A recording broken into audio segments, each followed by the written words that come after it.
Assalamualaikum warahmatullahi wabarakatuh. Saya masih mancing. Kali ini di Pantai Avalon. Di latar belakangnya adalah kota Geelong. Sekitar 45 menit berkendaraan dari Melbourne City, Australia. Hari ini di tanah air sedang ada aksi demonstrasi yang disebut People Power.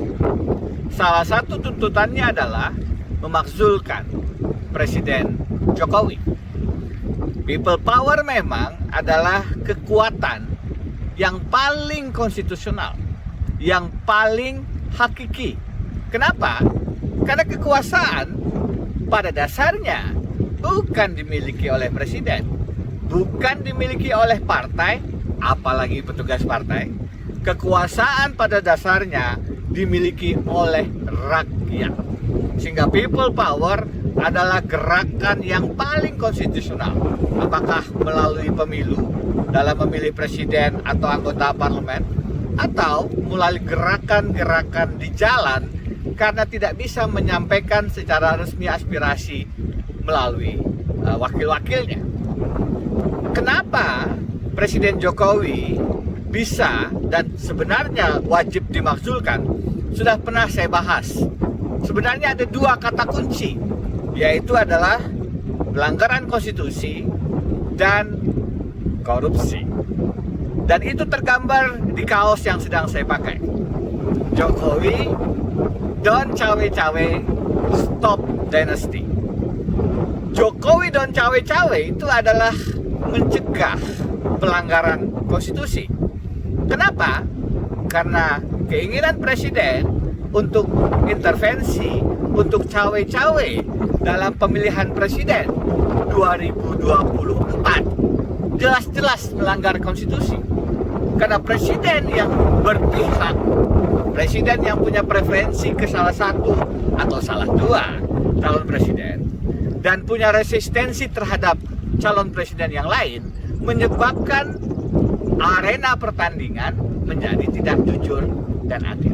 Padahal presiden bukan hanya diberikan mandat untuk menjamin pelaksanaan pemilihan umum sebagai kepala negara, tetapi juga diberi tugas untuk menjaga kejujuran dan keadilan. Apalagi presiden yang sudah outgoing. Salah satu tugas utamanya adalah menghadirkan penggantinya yang bukan saja diinginkan untuk melanjutkan program-programnya, tapi adalah pengganti yang hadir dari pemilu yang free and fair. Tidak ada politik uang, tidak ada politik curang. Nah, cawe-cawenya Presiden Jokowi melanggar konstitusi. Dan melanggar konstitusi itu menurut Undang-Undang Pemilu adalah pengkhianatan terhadap negara. Dan pengkhianatan terhadap negara jelas bisa menjadi pintu masuk pemakzulan presiden. Masih banyak pengkhianatan terhadap negara yang lain yang bisa di-list. Misalnya mengganti Hakim Aswanto, itu melanggar prinsip kemerdekaan kekuasaan kehakiman. Misalnya lagi menerbitkan Perpu Undang-Undang Ciptaker yang pengesahannya di DPR terlambat menurut aturan Undang-Undang Dasar, itu pun melanggar konstitusi. Dan masih banyak yang lain. Yang kedua, kata kunci yang dilanggar dengan terang benderang oleh Presiden Jokowi adalah semangat pemberantasan korupsi. Presiden Jokowi akan dicatat oleh sejarah sebagai presiden yang merubah undang-undang KPK. Perubahan itu bukan hanya dari sisi aturan perundang-undangan, tapi esensinya melemahkan, melumpuhkan KPK. KPK menjadi tidak lagi punya gigi di hadapan penguasa, di hadapan presiden. Karena sekarang ia menjadi bagian dari eksekutif agensi, bukan lagi terbebas dari kekuasaan manapun atau independent agency.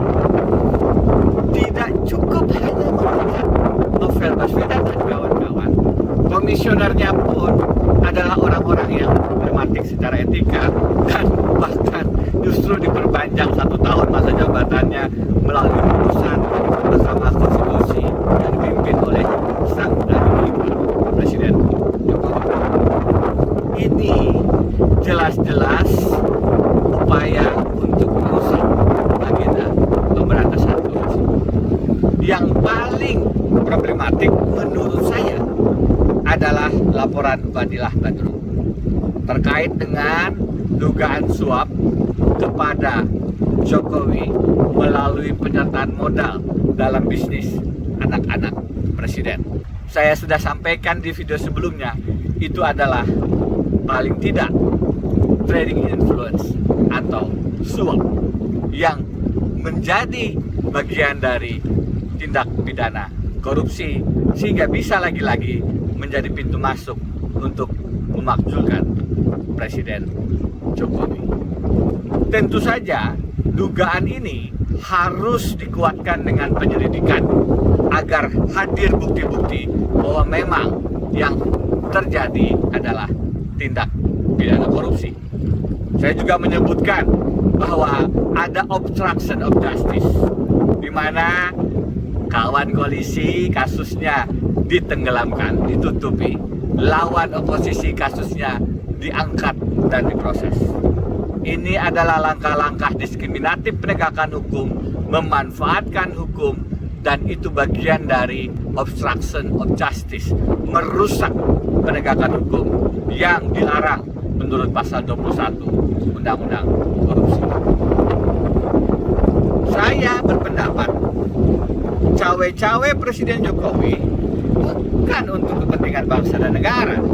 Cawe-cawe itu pada dasarnya adalah kepentingan untuk menyelamatkan kroni, kepentingan untuk menguatkan dinasti, dan karenanya membangun oligarki yang lebih sesuai dengan kepentingan pribadi, bukan kepentingan rakyat Indonesia. Karena itu kita harus menolak, kita harus mengawal pembangunan dinasti, misalnya melalui pencawapresan Gibran dengan merubah syarat umur calon presiden, calon wakil presiden dari 40 tahun ke 35 tahun. Ini bukan hanya soal konstitusionalitas, di balik itu yang lebih esensial adalah upaya untuk membangun dinasti yang saya khawatir koruptif dan bertentangan dengan kepentingan bangsa dan negara. Dari Avalon, Melbourne, Australia, saya Denny Indrayana. Assalamualaikum warahmatullahi wabarakatuh.